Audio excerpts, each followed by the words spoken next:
శ్రీ గురుభ్యో నమః. శ్రీమతే రామానుజాయ నమః. శ్రీవాస్తు ప్రేక్షకులకి నమస్కారం. వాళ్ళ వాస్తు విషయాల్లో అంటే ఇటీవల మనం చూసిన గృహం అంటే ఖాళీ స్థలంలో వాళ్ళకి ఒక చిన్న బాత్రూము షెడ్ అనేది వేసుకోవాలని నిర్ణయం చేసుకున్నారు. అయితే పడమర దాని ఎంట్రన్స్ అనమాట, ఆ స్థలానికి ఎంట్రన్స్ పడమర. సరే, చుట్టూ ఆ ఉన్న స్థలం చిన్నదే, చాలా చిన్న స్థలం.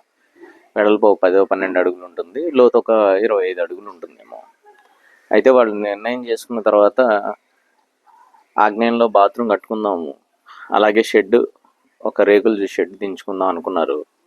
అయితే వాళ్ళు ఏం చేశారంటే ఆగ్నేయంలో ఎప్పుడైతే బాత్రూమ్ నిర్మాణం చేసుకున్నారో దానికి యువతలే ఇది కూడా తూర్పులోనే ఈ షెడ్ వేసుకోవడం అనేది జరిగింది. కాబట్టి ఎవరన్నా కానీ ఈ విధంగా షెడ్ వేసుకున్నప్పుడు పడమరంతా ఖాళీగా వదిలేశారు, ఓపెన్ చేసేసి పెట్టారు.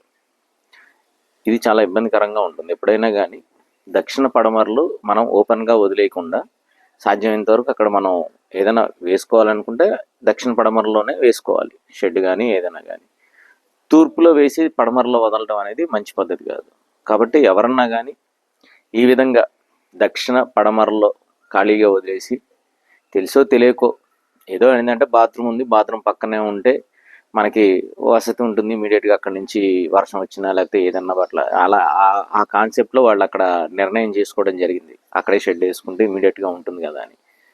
కాబట్టి సాధ్యమైనంత వరకు ఎవరన్నా కానీ ఈ విధంగా చిన్న స్థలంలో కావచ్చు పెద్ద స్థలంలో కావచ్చు తూర్పు ఉత్తర భాగాల్లో షెడ్ వేసుకొని దక్షిణ పడమర భాగాల్లో ఓపెన్గా వదలడం అనేది మంచి పద్ధతి కాదు. జై శ్రీమన్నారాయణ. వాస్తు సంబంధించి మరిన్ని విశేషాలు తెలుసుకోవడానికి, మీ ఇంటి ప్లానింగ్ మరియు వాస్తు సమస్యలు తెలుసుకోవడానికి మా ఛానల్ సబ్స్క్రైబ్ చేయండి, లైక్ చేయండి, అలాగే షేర్ చేయండి.